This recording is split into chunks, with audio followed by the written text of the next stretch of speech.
You know that moment when your brain quietly exits your skull and takes the nearest emergency slide into oblivion.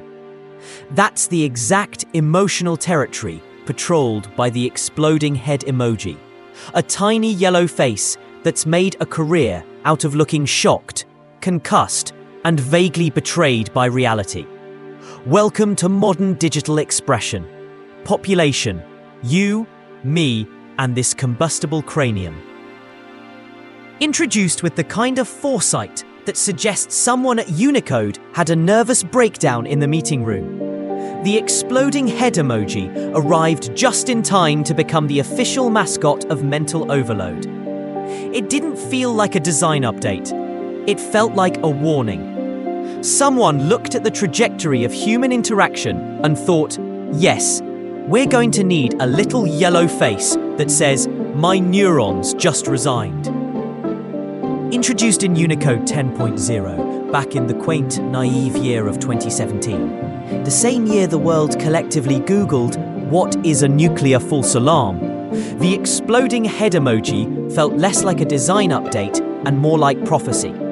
Someone at Unicode took one look at the direction of humanity and said, "You know what we're missing? An emoji for 'I've just read the comments section.'" And they weren't wrong. The design is deceptively simple. Wide white eyes, pink mouth agape in perfect horror, and a mushroom cloud blooming from the top of its skull. Like it just remembered what rent costs now. It's less a facial expression, more an MRI scan of modern consciousness. People don't just relate to it, they are it. Of course, some folks think it's overused. And to them we say, how nice for you. Imagine still being surprised by anything.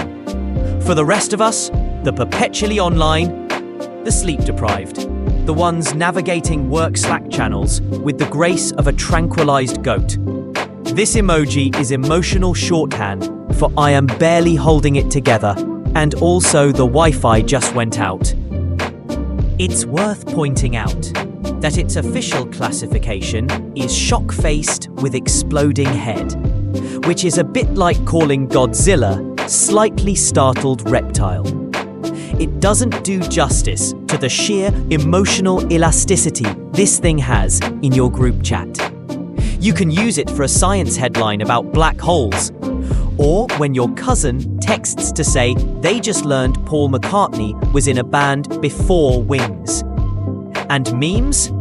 This emoji didn't just enter meme culture. It opened the door with a blowtorch and started reorganizing the furniture.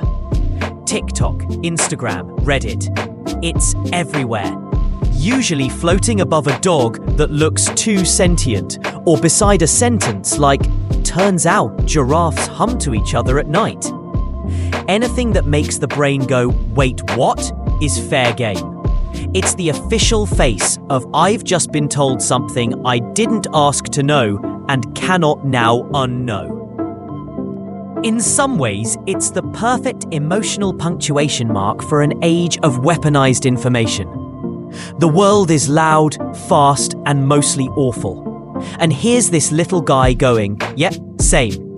It's not just about surprise anymore. It's recognition. It's the moment you realize everyone's faking it, and even the cat is emotionally unavailable. If modern life had a spirit emoji, this would be it. Not the smiling face, not the crying laughing one. No, those belong to people who still think they're in control. The exploding head is for the rest of us. The ones quietly screaming into our hands during small talk. The ones who check the news and then immediately check if there's any cake in the house. The ones who've reached the edge of language and decided, "I'll just send this cartoon of cranial detonation instead." They'll get it. Because really, what else is there? In an age where we process trauma between Zoom meetings and find solace in microwave meals, this emoji is our coping mechanism. It says, "Something broke my brain, but I'm choosing to see it as a style choice." So, next time life throws you something surreal, ridiculous, or cosmically unfair, don't panic. Just send the emoji. Let it speak for you. Let it scream for you. Let it explode for you. And then maybe, just maybe, take a moment to visit the Easy C Emoji Composer. Because if your brain's going to be vaporized by reality, you might as well make it beautiful.